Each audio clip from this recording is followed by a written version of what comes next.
ইতিহাসে প্রথমবার বিশ্বের অন্যতম শক্তিশালী রাফায়েল যুদ্ধবিমান ভূপাতিতের ঘটনা ঘটেছে, যা দেখে রীতিমতো নড়ে চড়ে বসেছে ক্ষমতাধর দেশগুলো। কিন্তু পাকিস্তানে এত বড় অসাধ্য সাধন কি করলো? কে এই মহিষী নারী? তা নিয়ে কৌতূহল এখন সবার মনেই। এর বহরে আধুনিক ও শক্তিশালী ৩৬টি রাফায়েল যুদ্ধবিমান থাকা সত্ত্বেও ফ্রান্সের সাথে আরও ২৬টি যুদ্ধবিমান কেনার স্বাক্ষর করে দক্ষিণ এশিয়ার অন্যতম সামরিক শক্তিধর দেশ ভারত।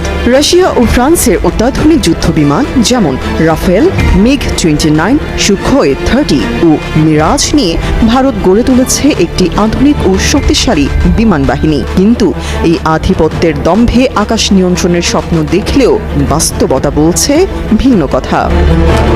আয়েশা এখন শুধু পাকিস্তানের স্কোয়াড্রন লিডার নন, তিনি হয়ে উঠেছেন নতুন প্রজন্মের নারীদের জন্য এক অনুপ্রেরণা। তিনি যেন প্রমাণ করলেন, শুধু স্বপ্ন নয়, বাস্তবেও নারীরা আকাশ ছুঁতে পারে সাহস, নিষ্ঠা ও সক্ষমতার মাধ্যমে।